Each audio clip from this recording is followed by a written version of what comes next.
Hello, my name is Kai, and I am a bit of a rambler. I like to travel, learn, and tell stories. Today, I want to talk about RV life, van life, living in a large vehicle. I don't care what you call it, it's great, however, you want to refer to the practice.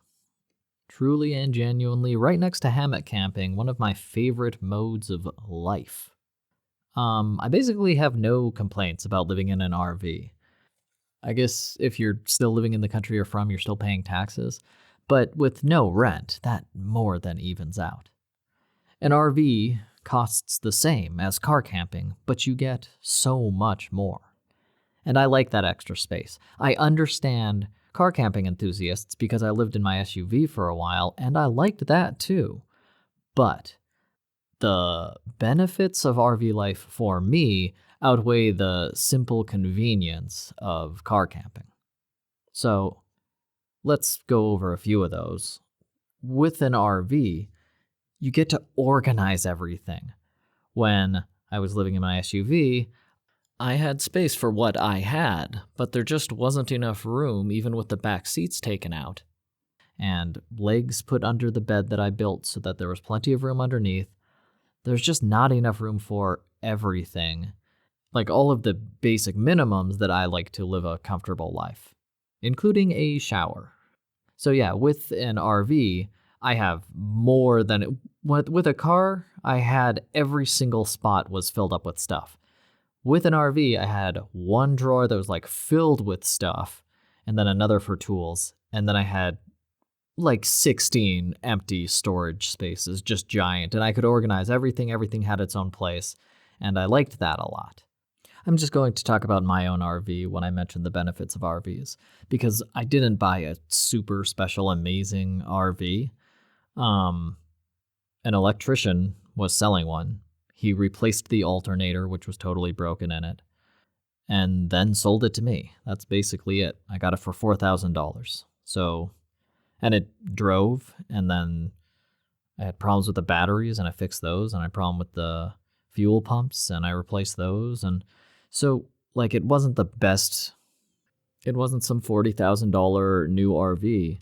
It was a second, third, who knows how many hand vehicle whose primary components, like the alternator, had failed before, but the engine had low miles. When I started it up, it ran fine. It was very spacious inside. It was just what I was looking for, and it started up and ran great. It was a great vehicle that I loved living in, and I'll explain why. So organization, fantastic. Had a full stand-in shower. Fantastic.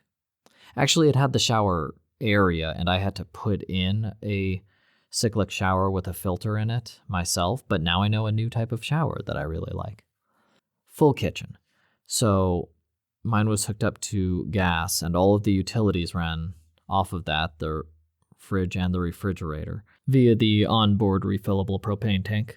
So I have a gas stovetop with 4 burners, and it's so great to park in a supermarket, walk into the supermarket, walk out, throw the food in the fridge that you have, full-sized fridge, and then, leave out the steaks or the fish or whatever you're going to cook and just turn the stove right on and start cooking. You park in the corner of the parking lot. It's quieter back there, and no one's going to bother you while you're cooking for 30 minutes and eat your lunch and then get out of there or hang out all day, which is frequently what I did. Oh, and of course, the kitchen as well as the bathroom have independent exhaust fans, so the smell from your cooking or from your bathroom or the humidity from your shower can be vented via the exhaust fans. So you can cook for an hour inside the RV, and the exhaust fan will take care of that smell and smoke and anything right away. It's just great to do that. You walk in, you have a full kitchen right there. Mentioning the full refrigerator as well. Having a full-size refrigerator just makes it feel like a house. That and the full kitchen with the stove and oven. It was just like, oh my God. Like, okay, that's a great... I could get a pizza, bring it in, and cook it inside my oven. That's the first time I did that, I was like, oh, this is the life hack everybody wants. 0 rent, full kitchen, pizza. And as soon as you eat your full pizza and you're all tired and logy after eating, there's a queen size bed 5 steps away. Go take a nap. Amazing. Running on gas, propane gas. So propane powered the appliances, and that cost turned out to be $40 every 6 weeks or so to power the stovetop and the oven for pizzas and the fridge. 2 months? It was so cheap. There's a dining room area, usually a flip table. So it doesn't cover the hallway, but it folds down into the wall, like flat against the wall. And then we had 2 benches facing the table, and you just flip that out and put the leg down. I think I kept mine permanently up because it was nice to have a table there, because you're always scribbling things, and I like to draw things or put your laptop in a different area than the bedroom. And you're always pulling up the table so that you can eat at the table. And it's a good sized table. I mean, it's a table. So yeah, you have a dining room area with benches and a table. And if you, for some reason, need the space, you can fold the table against the wall.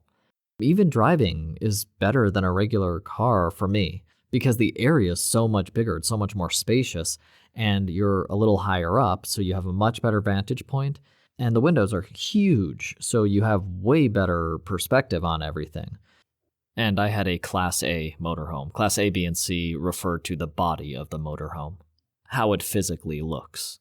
But the front of it is flat, so the engine and carburetor and everything is actually under where you're driving rather than sticking out front. So you have great vision, or I had great vision inside this style of RV. And it's only 24 feet long, which, I don't know, might sound long to you, but that's shorter than 2 parking spaces. So even though it feels huge and you have a hallway and a bathroom and a kitchen and a dining area and the back queen bed in the bedroom and then all the storage area, it still fits within any 2 normal sized parking spaces. And it's shorter than that, and it's shorter width-wise than the parking spaces. So it just fits in any parking lot totally fine with no problem, and you're not blocking anyone else. What else? You don't need a special license. You can just buy one tomorrow with no special license as long as it isn't over 24,000 pounds, I believe. Let me check. 26,000 pounds.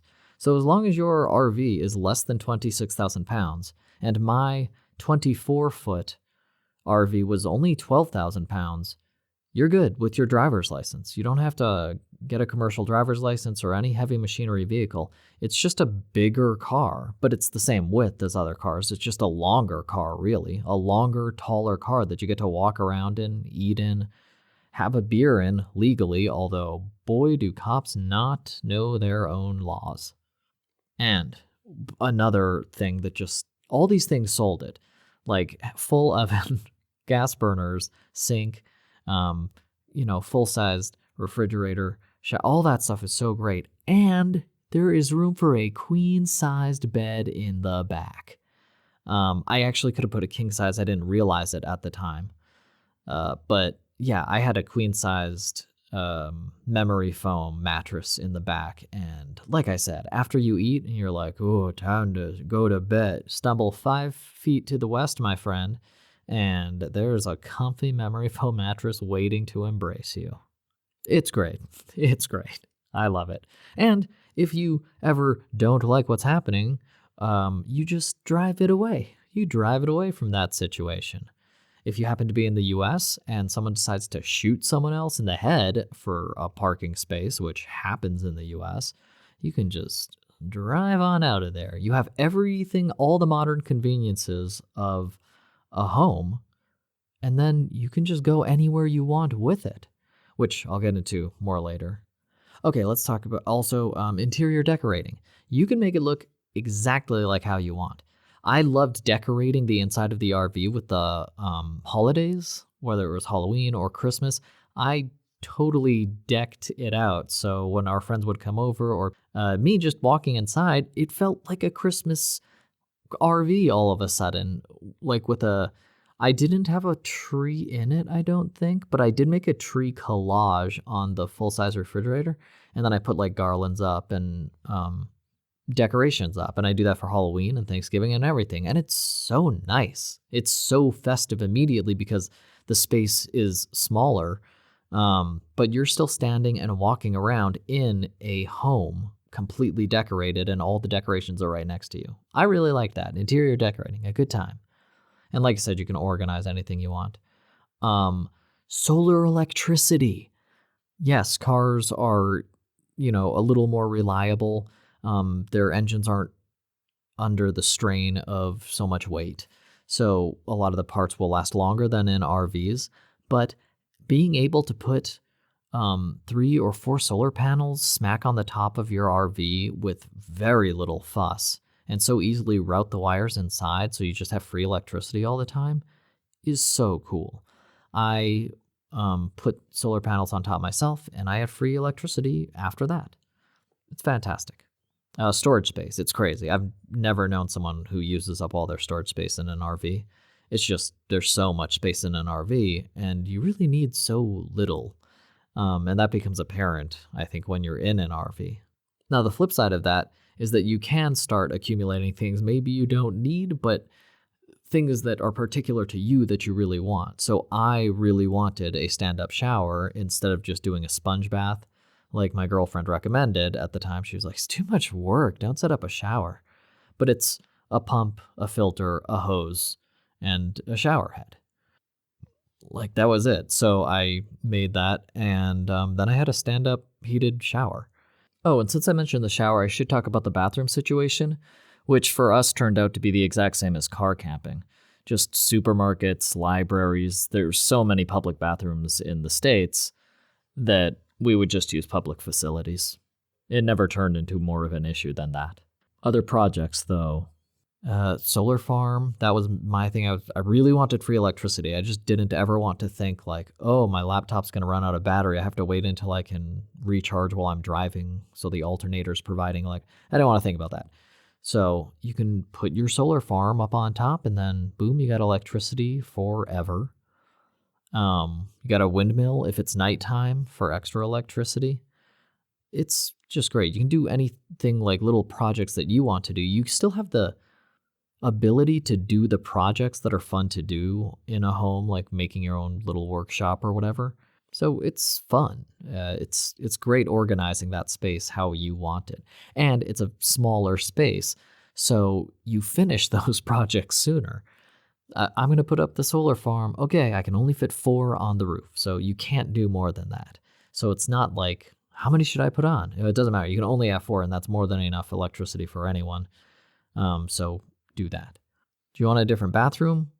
Like a few bucks in Home Depot materials, and you can completely remodel your bathroom. You can get tiles if you want. You can do a wood paneling or plastic sheet, whatever you want. It's just great to be able to so effortlessly and within a limited amount of materials, you can create and design and decorate your home how you like it.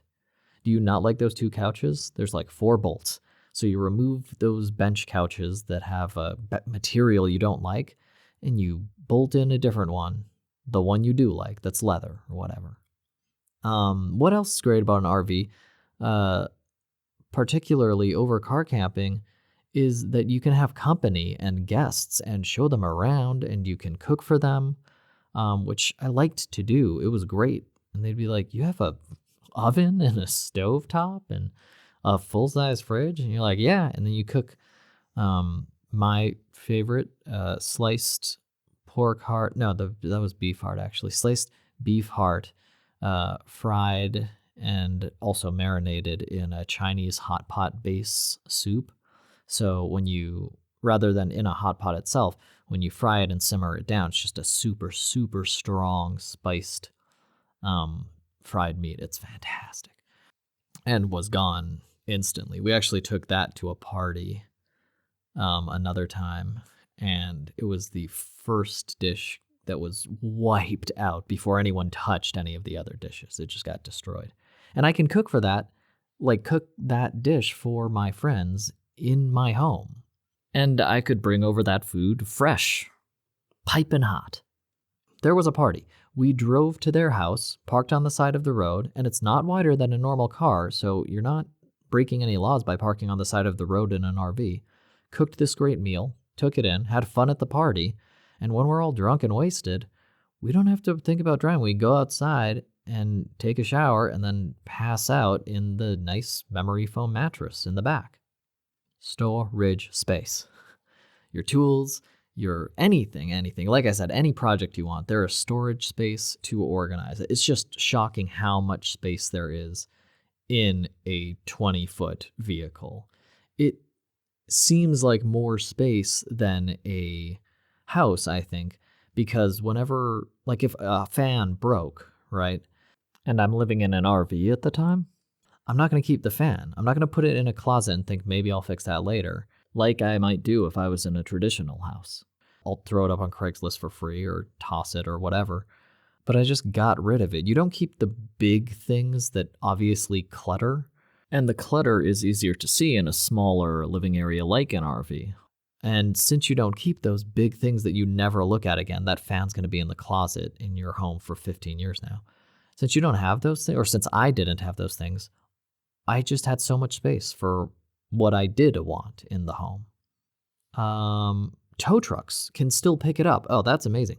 Mine died, overheated up a hill, and it was a very hot day, and it just would not start up again because the fuel pump was dead also, which I didn't realize at the time. So I hadn't replaced it, even though every single sign, if you look up signs of a bad fuel pump, mine was doing all those things, but I didn't know it at the time. And that's when I found out, after I had a tow truck come along, and this was a regular-sized tow truck, not like a beefier tow truck. And I told them 12,000 pounds, and they were like, oh yeah, no problem. So drove up, hooked up, lifted it up like any normal car, and drove us up the rest of the hill and to the town that I was living in. And I parked that in a parking lot, spent like 2 days replacing the battery and replacing the fuel pump. And it was back healthy again, normal. It's really nice that the tow truck can pick it up in case anything doesn't work. You can tow it to a lot if you know it's going to be broken for a while, or to a repair shop, or to your house if you have a house, or to your lot of land. A lot of people do that. You can buy land in a lot of places and then just park an RV on it and live there. So it's really nice that tow trucks can pick it up. If something goes wrong, it's not just stranded wherever it is, and you don't need a special kind of tow truck. You need a tow truck. They lift up that much. Okay. Rent. Rent. No rent.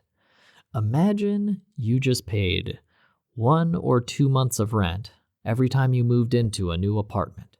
And then after that 1 or 2 months of rent, you stopped paying rent. And now you own the property. That's what a RV is like in terms of living cost. You move into it after you pay for it, and then you stop paying. Now, my girlfriend kept meticulous notes. Her big concern was that gas and repairs and I put on the solar panels, I replaced the battery, I fixed the fuel pump, I think 3 times, maybe 4. I replaced the solenoid, I replaced a whole bunch of stuff. But I was absolutely convinced that it would still be so much cheaper than living in a traditional house or apartment or whatever. So we had the RV, I think, for a little over 9 months in total. And it was fun. We drove to all the national parks and just rocked out. So in 9 months, the total expense, including the purchase price and insurance and all those repairs and the solar panel farm I mentioned on top, was $7,035.83. And just so you know how meticulous her records were, RV, $42.88, notary, $10, gas, $13.86, curtain, $20. Don't know how that happened. Pillowcase as curtain, $3, black curtain, $2.99. So she tracked every single thing for nearly 10 months. And every cost, including all those fuel pumps I mentioned, the air filters, like the Home Depot material to make the shower, Even my projects like a do-it-yourself air conditioner that use like cool water and a thing of copper tubing to make cold water or cold air blow out, everything together over 10 months was $7,035.83. We'll just say 10 months, $700 a month between the two of us. For gas, all the propane for running all of the utilities or running all of the appliances, that is, the heavy appliances all ran on propane. Every single material, every single replacement part came out to each of us spending about $350 per month. And that was with no expense spared. That's with free electricity, hot shower, unlimited electricity, basically. We put in hardwood paneling on the floor. Or actually, it wasn't hardwood. It was like PLM fake hardwood, but it looked really nice. That's like the first thing everyone noticed. They're like, wow, nice floor. Curtains to separate the areas. I painted the interior. I used caulking on the roof and redid the roof. I sealed all of the windows. Everything. So everything, every single cost with the RV came out to $350 for each of us per month. Again, including the purchase price of over $4,000. So over 10 months, that thing cost us a little less than $3,000 total, or $150 for each of us per month. So our rent went down from $1,600 in a property that we don't own, that we will perpetually pay $1,600 on, down to $700 a month. And if you take out the purchase price, because now we own that property free and clear, $150 a month. Between two people, a little over $300 individual. So that's an over 70% reduction cost within the first months of you owning this RV. And the longer you have it, the cheaper it is relative to what you would be paying in traditional housing per month. And you're not missing anything. You have the shower, the full bed, you can drive to all the national parks you want. Imagine, just $150 a month. That's how much I needed to make at the time to cover all of the car costs. The only other thing after that was buying every fancy food I wanted. We got prosciutto all the time. We went to different buffets all the time. That was great, driving between states to go to all the different national parks. We would just stop in at a buffet. I'd get super fat and then pass out until it was time to go to the national park. So, I hope it's clear that it is crazy cheap to live in an RV. Just erasing rent from the equation is liberating without giving up quality of life. And another nice thing about the RV, I will say compared to a house, for instance, is that when something goes wrong, the system is not as large. There aren't as many pipes. So when you have to replace the fuel pump, it's right there. It costs $30. There's 2 bolts. You swap them out, done. It takes you a couple hours if you've never done it before, maybe. But it's a critical component of the vehicle, and you can just swap it out, no problem. And rather than a home repair, it costs $30. And if you hire someone to do it, let's say it costs $100 or $200. That's nothing compared to the cost of any sort of home repair. And now that fuel pump is going to last for at least months. We were driving up and down mountains constantly, so I had to replace one every few months. But still, I replaced it myself, so it was $30 each time, less than $100 total the whole time we had it. And every time I had to replace something, I got like a panic attack almost. I was like, oh God, I have to learn a new thing, how to replace. And then I would go on YouTube, and there'd be a dude, and he's like, got a Winnebago, huh? There's 2 bolts, and you take those off, and you put in the new one, and you put the bolts in. Done. And I was like, what? And he was right. And then if it was a different part, he'd be like, okay, you got to take out 4 bolts, and you got to put in this liquid, and you put in the 4 bolts, and you're done. There's like a billion videos of how to repair RVs, and RVs are recreational vehicles, so they're built, the good ones, to allow you to access most parts. And most vehicles, most RVs that is, are built that way so that you can easily swap out these parts. They're family vehicles, so they're expecting people to be traveling, and they want you to be able to repair them. And I did. And that car was running great, and we sold it for more than we bought it. So it's cheaper to fix parts or replace them, and it's easier to fix or replace parts than it would be in a traditional house. And this house moves. I really like that part. Also, those parts are going to be under warranty. So if you buy a part and it doesn't fit, like my solenoid didn't, it was just screwed up, then they gave me another one and that one worked fine. Okay, privacy. Privacy is great in an RV. Most people are like, they sort of, Americans especially, see an RV and I feel like they're just like, there could be bodies in there. Like Americans have very strange notions about so many things. And an RV is one of them. But every time someone, walks inside and sees the PLM laminate hardwood floor, they're like, "Oh, this is pretty swanky." And they're like, "And you have a kitchen?" Because some of them don't even have kitchens in their apartments. But in any case, a respectful distance and usually a respectful sense of decorum allows you privacy within the RV. Like if you had a regular house in a parking lot, more people could access your front door, so they might be interested. And in the case of an RV, people really like RVs, like a lot of them, because so many of them want to learn about them and stuff. But if you're outside, they'll ask you, and most of the time, if you're inside, they don't bother you. They just leave you be. We got a bunch of nice curtains and put them in all the windows. And I think the nicer the curtains look, the better people feel about it. I don't know. Maybe I was just projecting. But I feel like if you just had blacked out windows or newspaper, people would be like, "Oh, that's not good." But if you have nice, crenellated, wavy, filigreed, woven curtains, when people look up and see the window in your RV, they're like, "Oh, that is a sane window that I recognize. A normal person must live there. I will give them their privacy." And the outside of it is metal. The outside of your vehicle is metal, so it does feel very safe inside there. Now, since everybody doesn't do it and it's an outsider mode of life, a lot of people think RVs are cool and they want to learn about them. And if you are outside chilling in front of your RV or, in the park or whatever, and they saw you walk out of it, they might be like, "Is that your RV?" And then they'll ask questions about it. They want to know all about it. Like, "Well, how do you work?" And they'll ask everything, even the cops. Sometimes I would park wherever and someone would call the cops and the cops would be, "Could you move?" Very respectfully and politely, because they know it's illegal.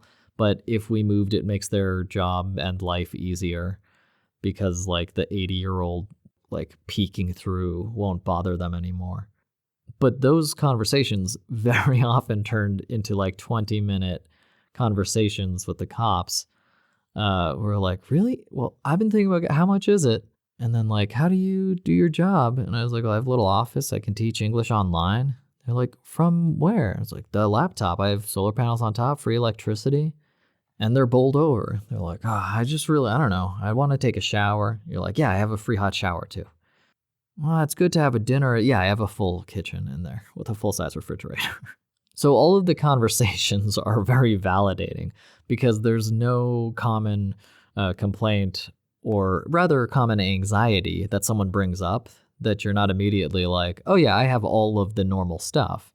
I just pay 90% less for all of that stuff that I used to pay for in a house that couldn't move around. So I can just take all of my conveniences and comforts to national parks and to supermarkets and just wherever I want to go."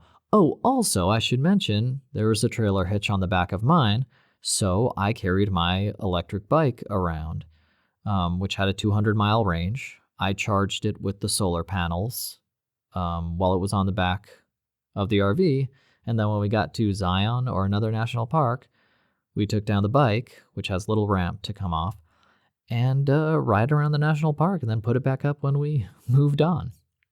People are always asking about the bike also. But yeah, you're going to have tons of good conversations because living in an RV is cool, and the ideas that it gives people are cool. Half of those conversations are going to end with, "Yeah, I should really look into getting an RV."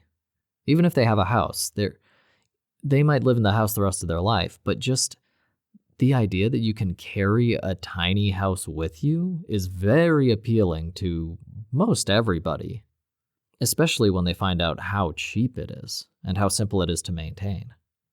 And again, since you have no rent, you can design your house to look and function exactly how you want it to.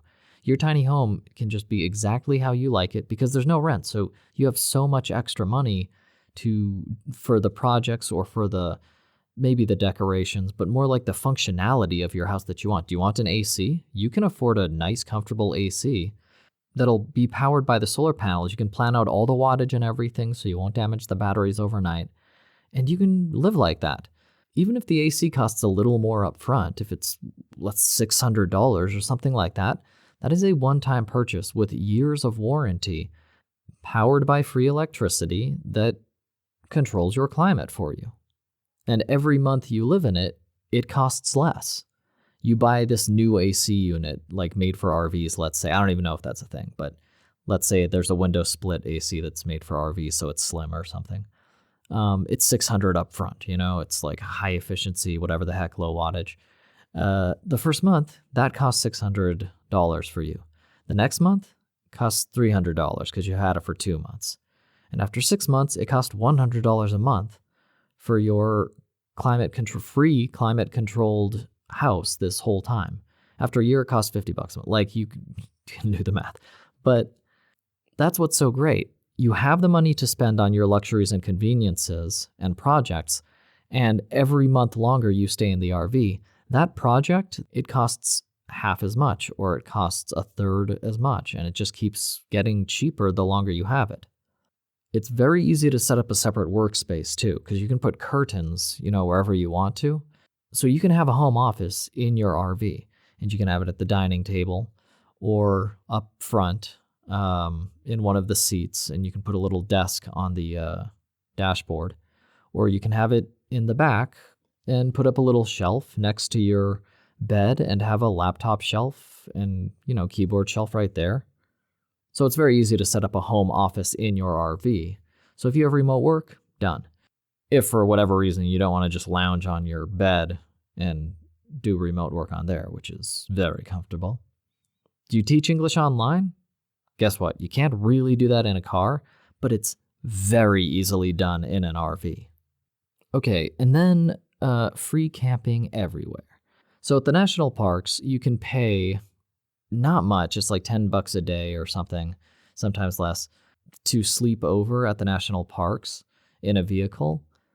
Or you can go there all day, take down your cool solar-powered electric bike that goes 200 miles a charge, zoom, zoom, zoom around, have a great time, eat some ice cream and beef jerky, whatever you like, load the bike back up, drive to a neighborhood, any town, anywhere, park your RV on the side of the road, which is completely legal, and go to bed.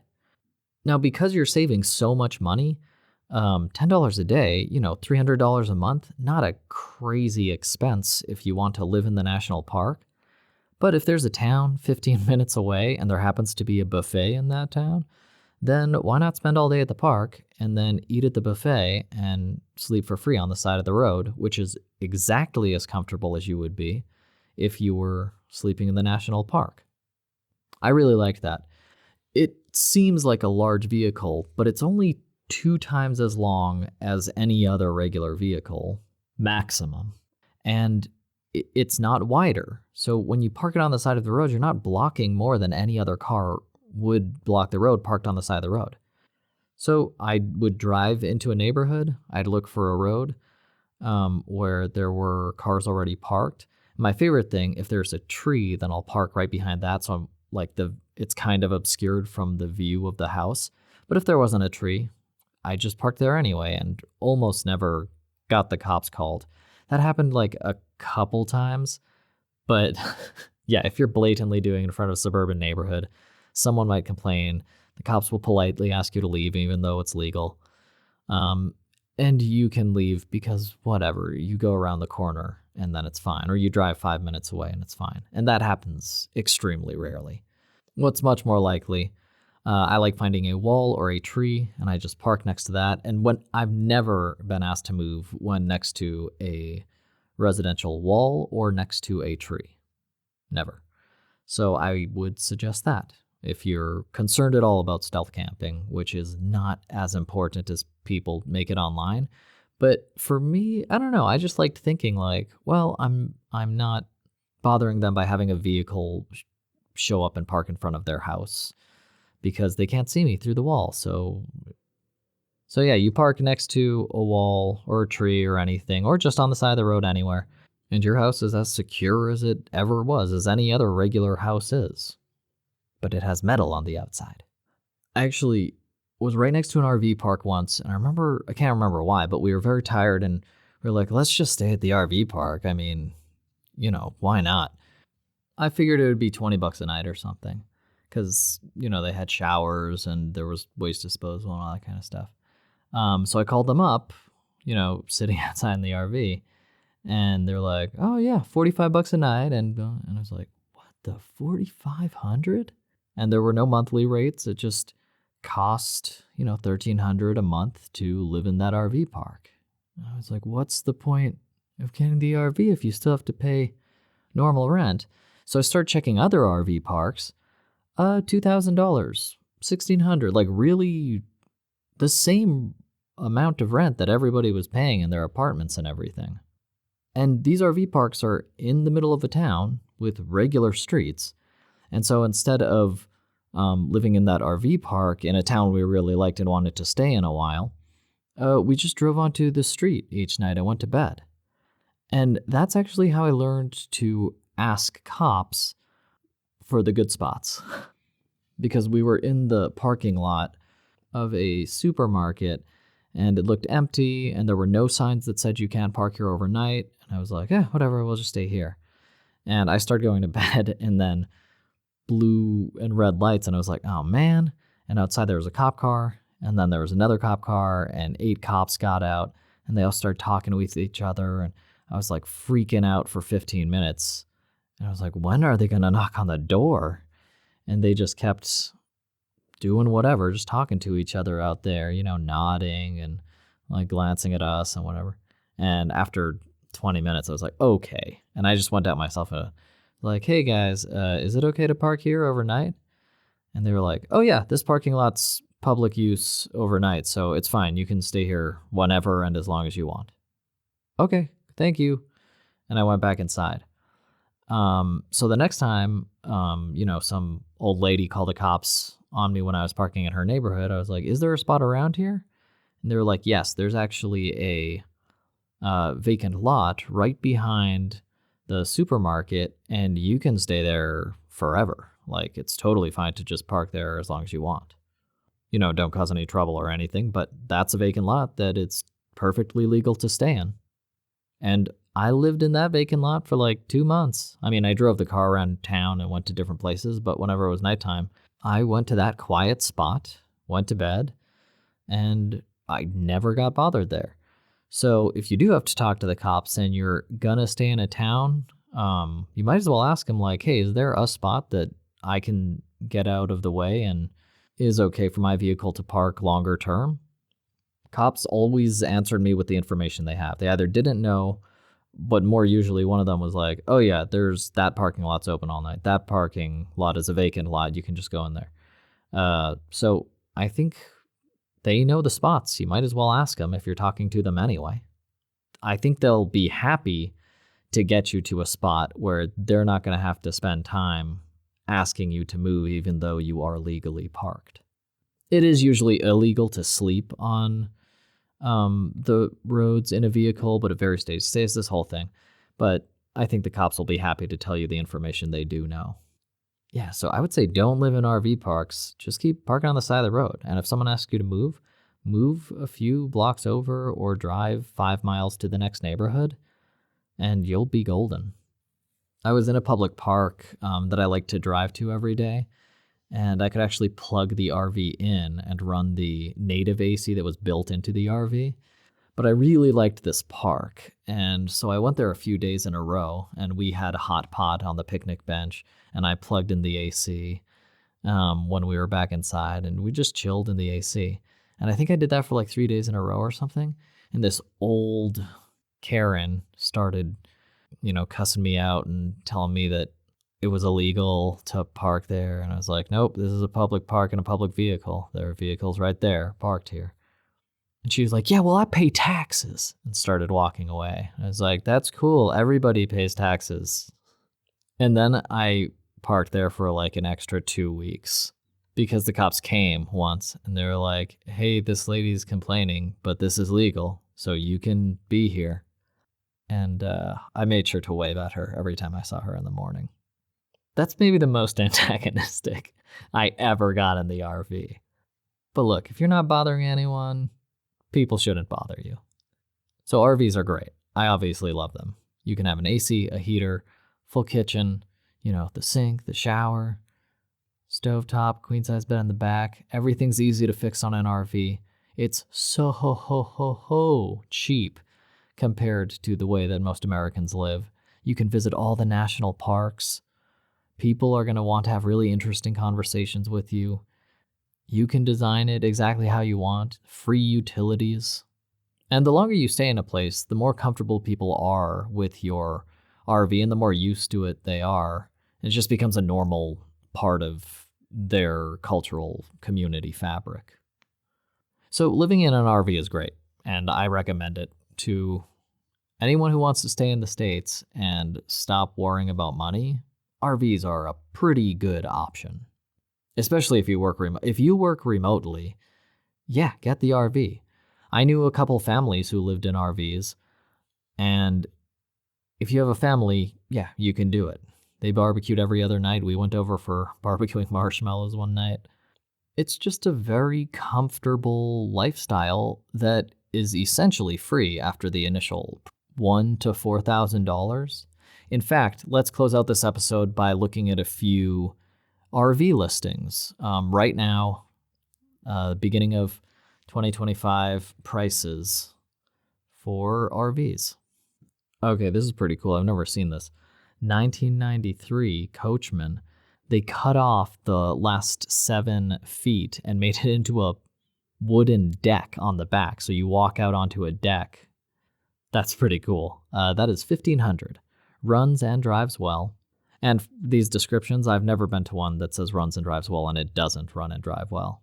Like driving well, it just doesn't make sense to lie about it because as soon as you get there, you can start it up and see. So when I was shopping, I didn't show up and the vehicle was radically different than the advertisement. 50,000 miles on the engine. So yeah, the engine's going to keep working. $1,500. You have a house right there. Looks like there's a van life home. GMC 1975 Oldsmobile home with 60K on the engine. So that thing's going to run. Now that's a van life, and we're looking for RVs, so let's keep going. Dang, Kansas Fleetwood Tioga. That is a Class C, 60K miles. 1975 Sportsman, 3,500. So I think the most expensive one we've seen so far, but only 35,000 miles on the engine. I'd take that. I think mine had like 40K or something. But there you go. I mean, search for an RV. A bunch of the older ones, no rust, drives well, less than 50, 60K miles. That last one had 30. They'll run and you have a house. You pay $1,500, boom, you have a house that you can customize, design, and fix. And you have no more bills after that $1,500 plus insurance, which for some reason is really cheap on old RVs. I don't know if I talked about this. Mine was $120 or like $150 per year, something crazy like that. So yeah, it was like $12 a month or whatever it is to insure my RV. I have no idea how that worked, but it did. So if you're worried about money and you have your next month's rent, you probably have about enough to pay for a full house with all the modern conveniences and everything. That Fleetwood is fully decked out, wooden paneling inside, has the shower, kitchen, sink, full fridge, all that stuff that I was talking about. $1,600, new tires, even has a generator on the back with 200 hours. So you could buy that, sell just the generator, literally unbolt the generator. You could sell that thing for like $500 probably. The Onins are standards. And yeah, so then your RV costs 1,000, maybe more. I don't even, let me check. I'm going to check it right now. Yeah, no, it looks like more like $1,000 for one of those. So you buy that, you strip the generator if you don't want it, I mean, and then your RV, your new amazing RV costs $600. And that's a one-time payment that you don't have to repeat. Do it. If that life appeals to you, go ahead and do it. I mean, that's crazy. That's a good deal. I kind of wish I had seen that one when I was shopping for my RV.